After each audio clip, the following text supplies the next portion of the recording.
दोस्तों, हम अभी आए हुए हैं अमरकंटक और जो हमने यहाँ पे दिखाए हुए हैं भगवान भोलेनाथ के अति प्राचीन मंदिर जो कि बता भी नहीं सकते कि 16वीं शताब्दी के हैं या 14वीं शताब्दी की।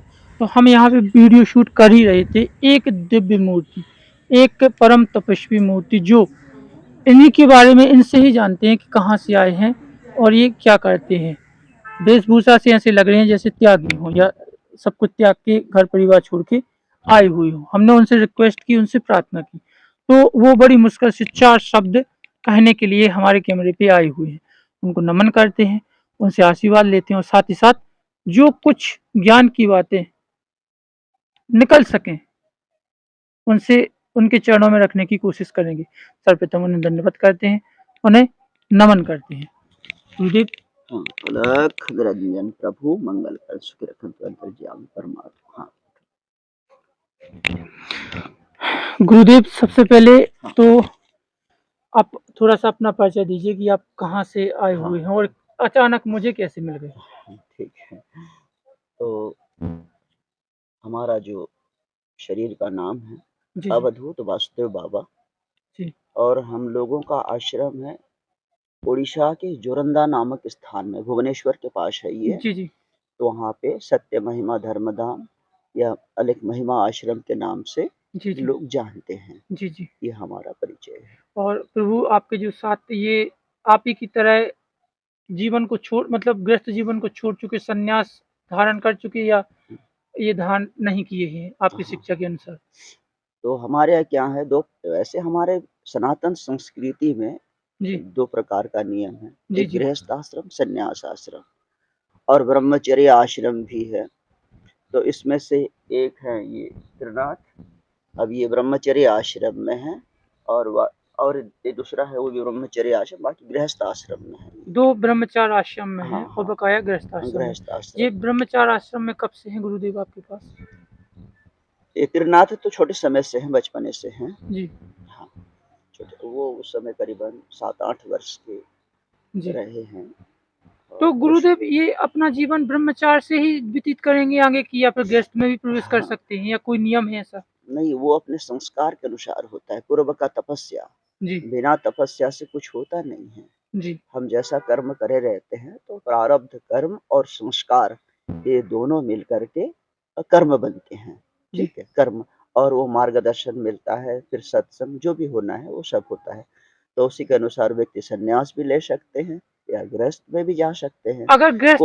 हाँ, जी प्रभु। कोई ये नहीं कह सकता कि मैं संन्यास बन जाऊंगा, जी कोई ये नहीं कह सकता कि मैं गृहस्थी बन जाऊंगा। अगर कहता है तो भी वो पूर्ण नहीं, अपूर्ण है। जी। मतलब कि मैं क्या समझूं कि अगर ये गृहस्थ में आते हैं तो पूर्व जन्म की इनकी तपस्या इनका जो थोड़ा कम हो गया इस वजह से आ गए, अन्यथा नहीं आना चाहिए इन्हें। नहीं, ऐसा नहीं है। जी गृहस्थ आश्रम भी कोई छोटा आश्रम नहीं, गृहस्थ आश्रम तो बहुत बड़ा आश्रम है और संन्यास आश्रम पूर्ण समर्पण आश्रम है। जी पूर्ण रूप से ईश्वर को समर्पण करके और ये जो नारायण रूपी मानव समाज है जी जी। उनकी सेवा करना है। ये समर्पण का आश्रम है संन्यास, और गृहस्थ आश्रम कर्म का है, कर्म का। भगवत कर्म का। जी। तो गुरुदेव इसी से संबंधित मेरे मन में एक जिज्ञासा है कि व्यक्ति जो मनुष्य है गृहस्थ आश्रम में फंसा हुआ है, हाँ जी, हर व्यक्ति तो संन्यास नहीं ले सकता ना। नहीं। तो प्रभु ऐसी कौन सी रास्ता है जिसकी वजह से भगवान भी प्राप्त हो जाए यानी हाँ, मोक्ष मिल जाए और साथ ही साथ हम हमारे साथ जो जुड़े हैं बीवी बच्ची पत्नी माँ बाप सब कुछ ये भी इनका भी भरण पोषण करते रहे, हाँ, ठीक। ऐसा कोई प्रभु रास्ता? तो ये रास्ता हमारे ऋषि मुनि जी और भगवत गीता में भगवान कृष्ण जी प्रभु। अर्जुन को बतलाए हैं क्या आप भगवान? कि बोले कि अर्जुन पहले तो गुरु के शरण में जाने का उपदेश करे हैं जी कि अर्जुन तुम ऐसे सदगुरु के शरण में जाओ जी और भगवान। सदगुरु के शरण में करके उनके संगत में रह करके उनका मार्गदर्शन ले करके उनसे भक्ति की शिक्षा प्राप्त करके गृहस्थ कर्म को अच्छे से करना। कर्मसु कौशलम, कौशल में व्यवसाय भी होता है, वाणिज्य भी है।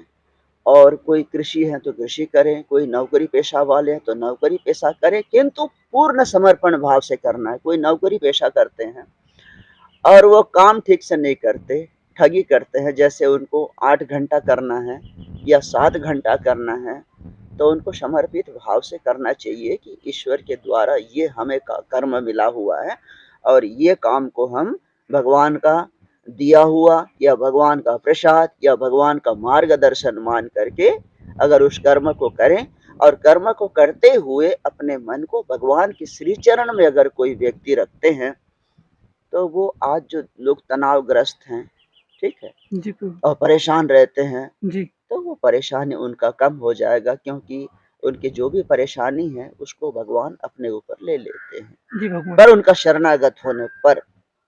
जी भगवान। हाँ, मेरे मन में एक थोड़ा-सा वो है कि जो व्यक्ति काम कर रहा है, तो अच्छा, उसका मन काम में लगा है। हाँ, तो उस समय पे काम से अगर मन हटाता है तो काम बिगड़ता है। अगर काम ना बिगड़े हाँ। और उसी टाइम पे भगवान के प्रति मन लगा के उन्हें याद किया जाए, तो दोनों चीज़ें एक साथ तो नहीं हो सकती भगवान। ऐसा है, देखिए, ये भी तपस्या का है, ये पूर्व का संस्कार। जी, जैसे हम सुनते हैं प्रवचन सुधा और भी कई संत वाणियों में सुनते हैं कि एक कोई मोची भगत हुआ करते थे और वो जूता बनाने का काम करते थे और बस मुख से भगवान का नाम लेते थे। राम राम राम राम, ब्रह्म ब्रह्म, परमात्मा ईश्वर का नाम लेते थे और अपना काम करते रहते थे।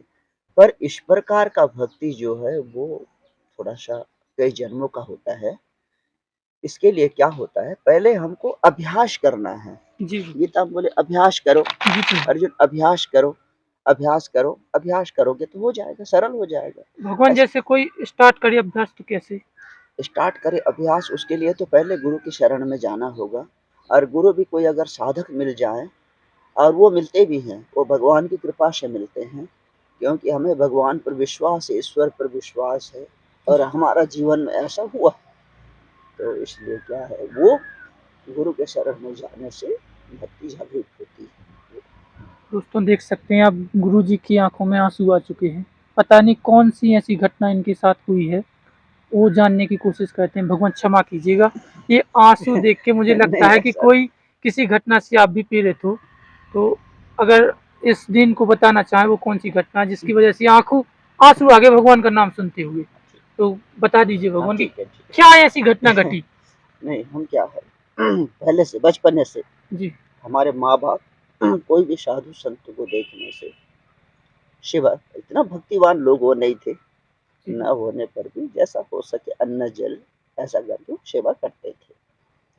तो वो संस्कार है थोड़ा-सा, और साधु संतों के प्रति श्रद्धा, और दूसरी चीज़ क्या है, वैराग्य और ज्ञान। सबसे बड़ी चीज़ है संपत्ति, भक्ति और ज्ञान।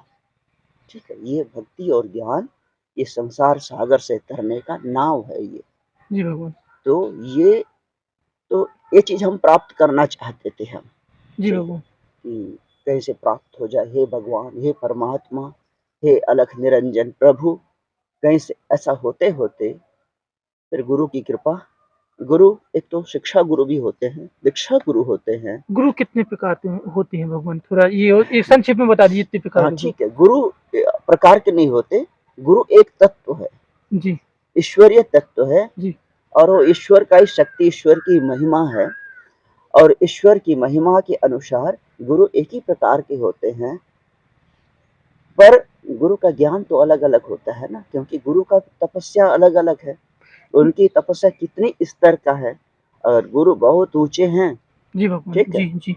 तो ऊँचे का मतलब बहुत भक्तिमान हैं, हाँ, हमसे तो बहुत होते ही हैं तब स्थित तो। प्रज्ञ पुरुष हैं, तो वो तो बहुत ऊँचे हैं। जैसा कि गुरुदेव मैंने सुना है कि शिक्षा गुरु अलग होता है, मंत्र दीक्षा वाला अलग होता है। जैसे अगर कोई कार्य करना चाहे, जैसे कि किसी की साधना या कोई तंत्र विद्या या कुछ हाँ, हाँ। विशेष प्रकार का या कोई हाँ, राजयोग, हाँ, तो हाँ। अलग-अलग चीज़ों के लिए अलग-अलग गुरु हम धारण कर सकते हैं। बिल्कुल। तो प्रभु कितने गुरु धारण कर सकते हैं? तो ऐसा हमको तो इस बारे में हम नहीं बता पाएँगे, लेकिन हम इतना जानते हैं, जी, पहले है शिक्षा गुरु, जी, ठीक है? शिक्षा गुरु, शिक्षा गुरु जो भौतिक विद्या के साथ-साथ आध्यात्मिक विद्या प्रदान करें। उसके बाद जो मोक्ष का, ये तंत्र विद्या क्या-क्या, ये जो भौतिक विद्याएँ हैं, इसके द्वारा मोक्ष की प्राप्ति कभी नहीं होगा। मोक्ष की प्राप्ति ब्रह्म ज्ञान और भक्ति, ये 2 है। ऐसे ज्ञानी गुरु कहीं अगर मिल जाए तो बस हो गया। गुरु 2 ही गुरु हैं, दो गुरु दो हुए। गुरु पहले जो प्रथम गुरु हैं, जैसे भगवान कृष्ण, भगवान राम, भगवान कृष्ण शांतिपनी ऋषि को गुरु किए थे। जी, ठीक है, जी, जी, बिल्कुल, शांतिपनी बिल्कुल। आश्रम में शिक्षा जी, जी। प्राप्त किए। उसके बाद और कपिल मुनि, गर्ग ऋषि, जी, बिल्कुल सुना है भगवान ऐसे मैंने। ऐसे महापुरुष, महान ऋषि मुनियों के सानिध्य में रह करके तपस्या की थी। भगवान, हाँ जी। मैं बड़ा कंफ्यूज हूँ एक चीज़ से। जी। जैसे मैंने पूरी ज़िंदगी हरि का नाम लिया, हाँ। जैसे भी मन से, तन से, धन से जैसे भी लिया। अब मुझे ये विश्वास मुझे और मेरे घरवालों को कैसे हो कि इस व्यक्ति को मोक्ष मिल गया, या मरने के पहले कोई ऐसी चीज़ घटती है कि जिससे पता लगाया जा सके कि मैंने जो ज़िंदगी भर किया है, वो मुझे मिल चुका है। ऐसा कोई होता है मरने के पहले या जीवन में कोई ऐसी चीज़? नहीं, ऐसा नहीं होता है, लेकिन स्वयं जानना होता है। जी, जब अपना भाव में हमेशा ईश्वर का भाव, भक्ति और गुरु दिखते रहें, ठीक है? जी गुरु भगवान। भाव में दिखें, जी, अगर भाव में गुरु दिखाई दे रहे हैं, तो समझना चाहिए कि उनको थोड़ा-सा रास्ता मिल गया, रास्ता मिल गया। रास्ता मिल गया है। सिर्फ़ रास्ता मिल गया, मोक्ष तक पहुँच गए। हाँ, फिर वो चलना होगा ना, जी, फिर चलना होगा।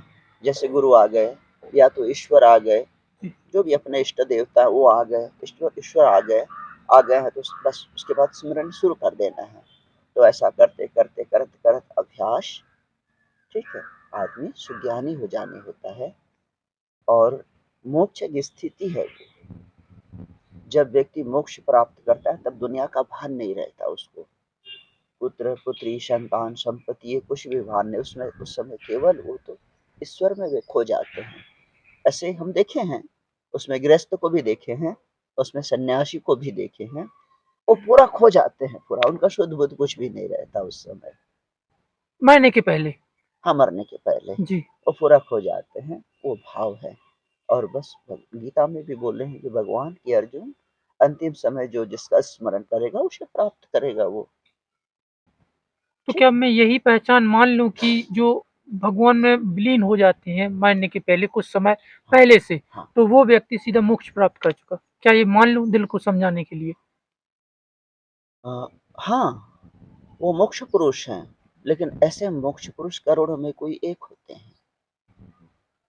ऐसे स्थित प्रज्ञ पुरुष, जो सदा ईश्वर में खोए हुए पुरुष, जिनको संसार में रहते हुए भी संसार का भान नहीं है, कर्म करते हुए भी कर्म का भान नहीं है, लेकिन कर्म ठीक से वो कर पा रहे हैं, जी भगवान। पूर्ण रूप से वो कर पा रहे हैं। ऐसे महापुरुष बहुत कम मिलते हैं। भगवान, क्या इस बैराग के लिए वस्त्र त्याग या इस तरीका का वेश धारण करना आवश्यक है, या फिर जैसे हैं वैसे ही ठीक है? नहीं, तो ये भाव के लिए, जब वो ईश्वर के द्वारा प्रदत्त है, जी, क्योंकि ज्ञान, विज्ञान, भाव, भक्ति सब परमात्मा प्रदान करते हैं, जी भगवान। तो अंदर से होता है वो सब भाव। जब ऐसा भाव आ जाए कि आप त्यागी बन जाओ, ठीक है, और देखा-देखी में नहीं, कुछ जी, लोग तो जी। देखा-देखी में कर लेते हैं। अरे मैं ये बन जाऊँगा तो बहुत बड़ा संत हो जाऊँगा, ये हो जाएगा, वो प्राप्त, इस प्रकार का भी होता है, लेकिन वो सही नहीं वो सही नहीं है। जी, जब ईश्वर स्वयं अपने हृदय में आकर के मार्गदर्शन करें कि भाई आपको इस लाइन में चलना है, आपको ये कर्म करना है, ये साधना है, ये जाप है, ये तप है, आप यहाँ बैठो, ये करो। इस प्रकार का जब अंदर से मार्गदर्शन होने लगे, तब वो सब करना चाहिए। किसी के देखा देखी में या किसी के कहा सुने में अगर कोई गुरु कहते अरे ये साधु बन जा, ठीक है, ये लंगोट लगा ले, या दिगंबर बन जा, होता है। जी, जी, जी, लेकिन गुरुजी। हाँ, ठीक है, चलते रहना है मार्ग में। जब तक हृदय में ना इस प्रकार की भाव ना आए, तब तक नहीं करना चाहिए ऐसा। भाव आने से तो व्यक्ति स्वभाव रूप से वो करेंगे ही वो। हाँ, जैसा जिसके अंदर पैदा हो गया वैसा वो हाँ, करना वो स्टार्ट कर दे। स्वाभाविक रूप से करेंगे। हाँ। गुरुजी, थोड़ी-सी भैया लोगों से भी पूछ लें कि इनके अंदर ऐसा क्या भाव जागा? थोड़ी-सी अगर आज्ञा हो आपकी तो बस नाम हाँ, पूछेंगे ठीक। और थोड़ा-सा इनका लास्ट अंतिम उद्देश्य पूछेंगे कि इन्होंने क्या चयन किया? वो क्या है, इसमें से एक तो दया सिंधु बोल पाएँगे, जी, बाकी सब इस बारे में नहीं बोल पाएँगे, क्योंकि ऊँच स्तर की बात है ये, जी, जी। ऊँच स्तर की बात है जी, और प्रभु। भक्ति के पथ पर चल रहे हैं। सबसे पहले तो सभी को नमन करते हैं। हमसे जो गलती हुई है, ऐसे कोई शब्द बोल दिए गए हो तो क्षमा करना, क्योंकि हम लोगों का काम ही है ऐसा। यही है भैया। भैया, हमारे दर्शकों को बताइए कि आपने ये मार्ग का लक्ष्य क्या साधा है जिसकी वजह से ये मार्ग चुना? पहले तो आपका मैं धन्यवाद दूंगा। जी। देखिए, हम बचपन थे तो गुरुदेव हमारे गांव आया करते थे, और गुरुदेव परिव्राजक हैं, एक ही गांव में नहीं रहते हैं हमारे समाज के अनुसार। बस हम ही तो अभी जैसे गुरुदेव बताए अभ्यास करने का, अभ्यास रास्ता में है, वहाँ तक तो गए नहीं है। लक्ष्य, आखिरी लक्ष्य क्या लेके बैठे हो आप? ऐसा तो सब मनुष्य का तो लक्ष्य रहता है कि भगवान प्राप्ति होने के लिए, मोक्ष प्राप्ति होने के लिए, मोक्ष प्राप्ति। लेकिन तो हम तो बता नहीं पाएंगे। लेकिन लक्ष्य तो है ना? हाँ, लक्ष्य है। वही मैं पूछ रहा हूँ दोस्तों। गुरुदेव ने जैसा कहा वही लक्ष्य है। अब जैसी शिक्षा वैसे ही आगे होता है ना, अर्जुन के समान, वही सभी लोग के अंदर है। और ये विशेष तौर पे एक जगह नहीं रहते, इनका काम पूरी जिंदगी भ्रमण, जैसे गौतम बुद्ध जी थे, भ्रमण करते रहते थे। इसी तरीका से हमारे भाग अच्छे हैं जो कि इनके दर्शन हमें हो गए। इनका हम पता भी नहीं बता सकते क्योंकि स्थायी ये रहते नहीं है। उड़ीसा में कौन सा स्थान है जहाँ पे अगर कोई आना चाहे तो? मैं तो गृहस्थ हूँ जी। हमारे नवरंगपुर जिला है, उड़ीसा। जी। उड़ीसा कोई क्षेत्र और छत्तीसगढ़ बॉर्डर है जी। वहाँ पे गुरुदेव भ्रमण करते रहते हैं। हमारे गांव में एक छोटा कुटीर है, कभी कभी आते हैं भ्रमण में, बस उतना। वहीं मिल सकते हैं कभी कोई समय विशेष? हाँ, कभी कभी जैसे कि चतुर्थ माह होता है ना, बरसात के समय बरसात में वहाँ एक दो संध्या होती है, जैसे कि छत्तीसगढ़ या उड़ीसा ऐसे गांव जो संधि होते हैं वहाँ दो कुटीर बनाते हैं, उसी जगह में कुछ दिन के लिए ठहरते हैं। बहुत बहुत धन्यवाद गुरुदेव, अनमोल वचनों के लिए आपका साहृदय से धन्यवाद। हाँ, ठीक है।